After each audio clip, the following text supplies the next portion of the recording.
ONVO stock analysis Thursday. Is it a buy or not? Watch this 1-minute video till the end, find out. So I'm looking at Organovo Holdings. I see a 25% decrease in price. So where the freaking heck are we heading next? I've done 36,000 videos. I've spent 5 figures, courses and mentors, and I've documented all this on this YouTube channel.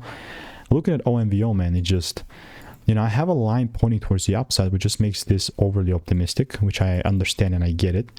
But people don't understand that unless I see that double shift or that red part, right, that was here just a second ago, then I'm not gonna buy.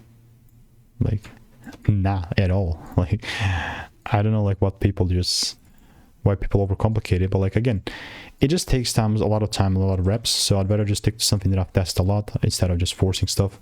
And if you want to make more money trading in a simple way, you can just click the first link in the description where you will find a lot of sauce as well. But yeah, also comments are open. And guess what happens if the price doesn't give me the rules and just keeps melting? That's why I'll keep you updated. Goodbye.